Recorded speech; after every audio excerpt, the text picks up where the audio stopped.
When I was about 7, I found fragments of a buried relic in our front garden. Outdoors was my favourite place to be. Few things could fascinate me as much as an army of ants marching up a skyscraper-scale plant stem or a butterfly painted in impossible colours. The garden was the realm of foxes, mice, tree houses and icicles. It was magic. My big discovery began one evening with a single piece of porcelain, but I knew immediately that I had struck on something important. So I searched for more. I dug with my bare hands for hours, hungrily turning up piece after piece as the light faded. It was winter at the time, the ground was hard and my fingers were numb, but I persisted, stacking the broken bits in a pile so that I'd be able to put it all back together in the morning. And when I was called in for the night, I was met by a look of abject horror on my mother's face. I had no idea that I'd hurt myself in all of the excitement, but with the lights on I could see that my hands were covered in cuts, bleeding, and would soon be very painful once I warmed up. It was worth it though. Anything would be for hidden treasure. That night, rather than fall asleep, I drifted into a state of wonder. My little mind churned up a kaleidoscope of possibilities, all cobbled together from the cartoons I'd watched and the books I'd been read.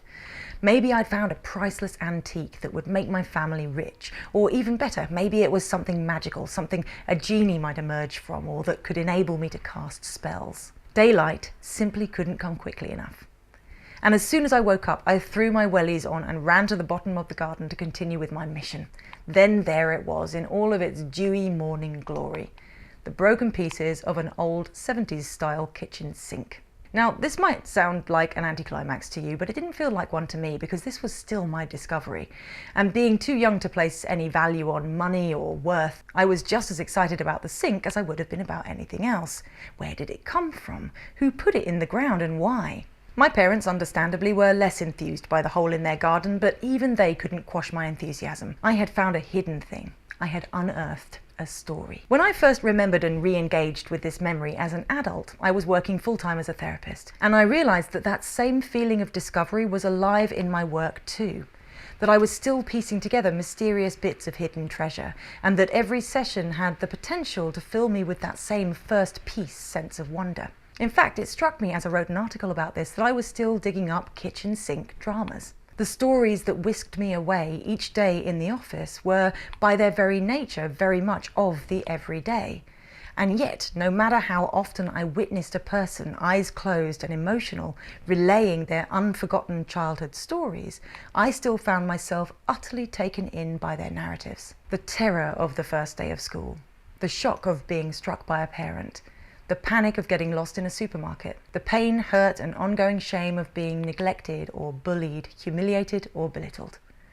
To be absolutely clear, I'm not saying these stories ever felt enjoyable, but rather meaningful and full of potential too, because it's via those most vulnerable conversations that healing happens. In other words, I'm no longer unearthing a broken sink, but I still, in my more adult pursuits, first practicing as a therapist and now working on Betwixt, get to engage with my personal experience of wonder and the magic of piecing things together. And the reason I'm telling you this is that to actively view my work in this way feels deeply important. I think that when we choose to look at our lives through this kind of lens, we can not only stave off or minimize the threat of drudgery and boredom, but also keep our minds and ourselves open to new and different solutions, making way for innovation as opposed to getting stuck in our ways. So my question for you is this: how can you reconnect with your childhood feeling of wonder? Follow these 3 steps and see what comes up for you. First, consider this question. If there were a certain memory that comes to mind for you when you consider the experience of this emotion,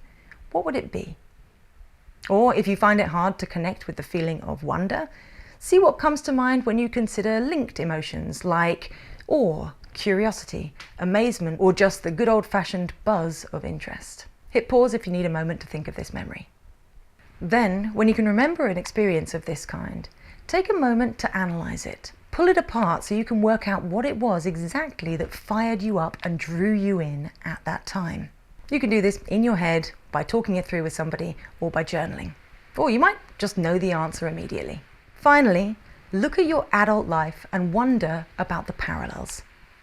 Where and how are you still doing this thing or things in a different, more adult way? And how can you make the most of those situations? I would absolutely love to hear about your childhood or adult experiences of wonder, so please let me know in the comments. And as always, I really hope this helps. You can hit follow for more, and if you'd like to take an epic journey through a magical world in pursuit of mental wellness, then you can download Betwixt, the mental health game, a fantasy text-based adventure app that combats stress and anxiety. Available on the iOS App Store and Google Play.